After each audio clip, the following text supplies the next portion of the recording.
आपने कभी किसी देश के प्रधानमंत्री को झूठ बोलते देखा है? सरेआम झूठ बोलते पकड़े गए देश के प्रधानमंत्री मोदी। कल प्रधानमंत्री मोदी ने संसद में एक बहुत बड़ी बात कह डाली जो बाद में झूठी निकली। इतिहास में ऐसा पहली बार हो रहा होगा जब किसी देश के प्रधानमंत्री ने डंके की चोट पर इतनी बड़ी बात कही है जिसमें कोई सच्चाई ही नहीं थी, और अब इसको लेकर हर तरफ मोदी जी की भारी फजीहत हो रही है। देश का प्रधान सेवक जिस पे देश चलाने की जिम्मेदारी हो, अगर वो ही सरेआम झूठ बोले, झूठी बातें करे, खोखले दावे करे, तो आप उसे आखिर क्या कहेंगे? उस पर कितना भरोसा करेंगे? नमस्कार, मैं नुपुर बर्णवाल और आप देख रहे हैं नेशनल दस्तक। भरी सदन में प्रधानमंत्री मोदी का झूठ पकड़ा गया और फिर जो बवाल मचा, विपक्ष ने तो भाजपा की खाल उधेड़ दी, उनकी जमकर उन्हें धो डाला। आपको वो वीडियो भी दिखाएंगे जिसके ऊपर सारा बवाल उठाए और प्रधानमंत्री मोदी के झूठ को कैसे बेनकाब किया है लोगों ने, वो भी दिखाएंगे। अब मोदी जी के झूठ के बेनकाब होते ही भारतीय जनता पार्टी की भरी संसद में जितनी बेइज्जती हुई है प्रधानमंत्री मोदी की हर तरफ, वो आपको हैरान करके रख देगी, क्योंकि सरेआम उनका झूठ संसद में ही बेनकाब हुआ। मोदी जी ने संसद में आखिर क्या कहा? विपक्ष पर कुछ उन्होंने बयान दिया था जिसकी आप कल्पना भी नहीं कर सकते कि एक प्रधान सेवक, एक प्रधानमंत्री ऐसा कुछ कह सकते हैं, जो इस वीडियो में मैं आपको दिखाऊंगी। और अब इसकी पूरी की पूरी खोल कर रख दी है लोगों ने। सोशल मीडिया पर कुछ वीडियो वायरल हो रहे हैं और कुछ पोल मैं भी खोल कर रख दूंगी यहाँ पर। मोदी जी ने संसद में यह दावा किया है कि जब कोरोना काल की शुरुआत हुई थी तब उत्तराखंड, पंजाब, हर तरफ कोरोना इतना फैल गया कि कांग्रेस को महाराष्ट्र में श्रमिकों को टिकट देना पड़ा, और इसकी वजह से ही हर तरफ कोरोना और भी ज्यादा फैल गया। यानी सीधे तौर पर मोदी जी कांग्रेस को कोरोना फैलने की वजह बता रहे हैं, उसके लिए जिम्मेदार ठहरा रहे हैं। इस पर न्यूज 18 ने भी एक पोस्ट डाला है। हेडलाइन में लिखा है, प्रधानमंत्री नरेंद्र मोदी ने लोकसभा में कहा। क्या कहा? कोरोना काल में कांग्रेस ने हद कर दी, बहुत बड़ा पाप किया। इंडिया टीवी ने भी एक खबर छापा है और लिखा है, कोरोना काल में कांग्रेस ने हद कर दी, मजदूरों को फ्री टिकट देकर मुंबई से यूपी बिहार भेजा। मोदी जी भी खुद कह रहे हैं, आप उनका ये वीडियो देख लीजिए। मतलब एक टिकट देना भी पाप हो चुका है, श्रमिकों को घर भेजना भी एक पाप हो चुका है। इस वीडियो में देखिए वो क्या कह रहे हैं। सब कांग्रेस के लोगों ने क्या किया? मुंबई के रेलवे स्टेशन पर खड़े रह करके मुंबई छोड़कर जाने के लिए प्रोत्साहित करने के लिए मुंबई में श्रमिकों को टिकट दिया गया, मुफ्त में टिकट दिया गया। अब मोदी जी के इसी बयान पर विपक्ष के सभी नेता, कांग्रेस के कई नेता मंत्रियों ने उन पर वार किया है, उनके बयान पर जवाब भी दिया है।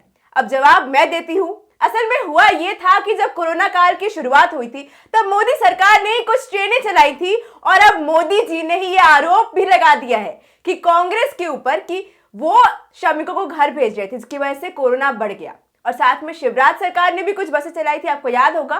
फिर कांग्रेस ने भी लोगों को टिकट्स दिए, लेकिन उसकी वजह ये थी कि मोदी सरकार इस टिकट को बड़े महंगे दामों में बेच रही थी। तो जो गरीब मजदूर तबके के लोग थे वो तो इसे खरीदने में असमर्थ रहेंगे, तो वो घर कैसे जाएंगे? इसी वजह से कांग्रेस पार्टी ने उन लोगों को मुफ्त में टिकट बांटा। अब इसमें क्या हर्ज है, क्या गलती है कांग्रेस की? कांग्रेस ने कुछ बसें भी चलाई थी जिन्हें बाद में मोदी सरकार ने बंद भी कर दिया। लेकिन अब श्रेय लेने के लिए भारतीय जनता पार्टी के नेता मंत्री ने कुछ दावा किया है।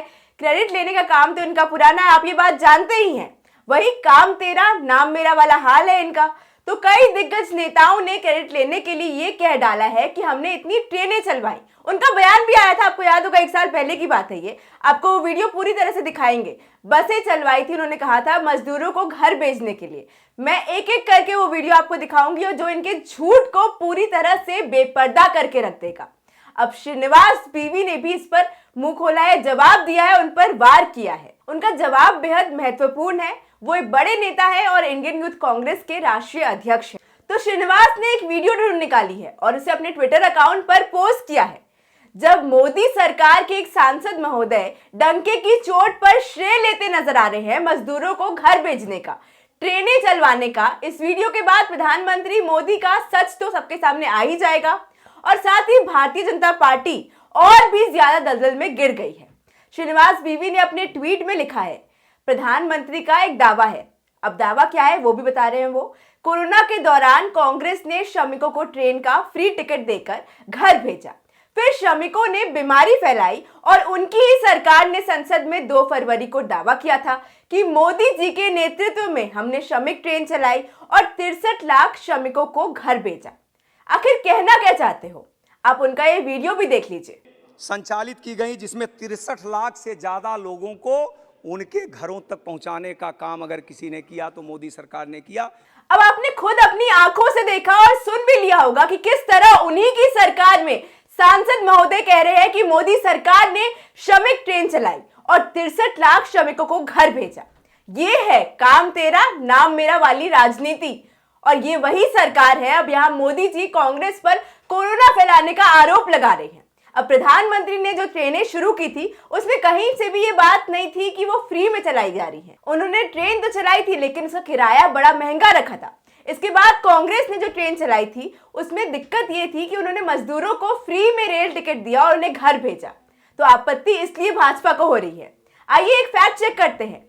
खुद प्रधानमंत्री ने ये बात स्वीकार किया है कि श्रमिकों को फ्री का रेल टिकट देकर कांग्रेस ने उन्हें घर भेजा, लेकिन हकीकत जो छुपाई जा रही है, जो सच आपसे छुपाया जा रहा है, वो इससे बिल्कुल अलग है। लोगों को गुमराह किया जा रहा है वो सच छुपाकर। ये तो आप जानते हैं कि भारतीय रेलवे के मुखिया प्रधानमंत्री मोदी खुद है। तो महामारी के बीच जो श्रमिक ट्रेन भी उन्होंने चलवाई थी और किराया भी बढ़ा दिया, लेकिन श्रमिकों के किराए का बोझ उन्होंने किस पे रखा? केंद्र की सरकार पर, राज्य सरकारों पर डाल दिया। अब आप समझ रहे होंगे कि कितनी बड़ी साजिश के तहत इस झूठ को आप तक परोसा जा रहा है। एक एजेंडा चलाया जा रहा है खुलेआम अपनी तस्वीर चमकाने का और दूसरी पार्टियों को नीचे दिखाने का, लोगों को बहकाने का और अपने अच्छे कामों का श्रेय ले जाने का। लेकिन इसके पीछे की हकीकत क्या है ये तो हमने आपको दिखाई दिया। पूरी तरह से भारतीय जनता पार्टी के नेता, मंत्री, खुद प्रधानमंत्री को हमने बेनकाब किया है। योगी जी ने भी इसी मुद्दे पर अब केजरीवाल पर एक वार किया है और ट्वीट का खेल चल रहा है ट्विटर पर। और आप इस ट्वीट में मुख्यमंत्री योगी जी की भाषा पर थोड़ा ध्यान दीजिएगा। उन्होंने लिखा है, सुनो केजरीवाल, जब पूरी मानवता कोरोना की पीड़ा से करा रही थी उस समय आपने उत्तर प्रदेश के कामगारों को दिल्ली छोड़ने पर विवश किया। छोटे बच्चों और महिलाओं तक को आधी रात में उत्तर प्रदेश की सीमा पर असहाय छोड़ने जैसा अलोकतांत्रिक व अमानवीय कार्य आपकी सरकार ने किया। अब आपको मानवता विद्रोही कहे या? दरअसल कल संसद में प्रधानमंत्री मोदी ने अरविंद केजरीवाल सरकार पर एक बयान दिया था कि केजरीवाल सरकार ने दिल्ली के मजदूरों को आधे रास्ते में ही छोड़ दिया है। इस पर पलटवार करते हुए केजरीवाल ने भी ट्वीट पर जवाब दिया था, जिसमें उन्होंने लिखा था, प्रधानमंत्री जी का ये बयान सरासर झूठ है। देश उम्मीद करता है कि जिन लोगों ने कोरोना काल की पीड़ा को सहा, जिन लोगों ने अपनों को खोया, प्रधानमंत्री जी उनके प्रति संवेदनशील होंगे। लोगों की पीड़ा पर राजनीति करना प्रधानमंत्री जी को शोभा नहीं देता। आधे रास्ते छोड़ दिया और श्रमिकों को लिए अनेक मुसीबतें पैदा की। अब आप खुद सोचिए कि भारतीय जनता पार्टी और देश के प्रधानमंत्री का इस तरह भरी सदन में झूठ बोलना क्या जायज है? इतिहास में ऐसा पहली बार हुआ होगा जब ऐसा कुछ देखने को मिला। और प्रधानमंत्री मोदी जो देश के दिग्गज नेता हैं, उनके झूठ को इस तरह सदन में लोगों ने ही बेनकाब कर दिया। खैर, इस पूरे मुद्दे पर आपकी क्या राय है हमें कमेंट करके जरूर बताएं और ऐसी खबरों को देखने के लिए देखते रहिए नेशनल दस्तक। धन्यवाद। नेशनल दस्तक की आपसे गुजारिश है कि अगर इसको बचाना चाहते हैं तो नेशनल दस्तक को सब्सक्राइब करने के लिए रेड कलर के सब्सक्राइब बटन को दबाएं, फिर बेल आइकन की घंटी दबाएं। नेशनल दस्तक को बचाने के लिए बहुत जरूरी है कि हर खबर को शेयर करें, लाइक करें, कमेंट जरूर करें।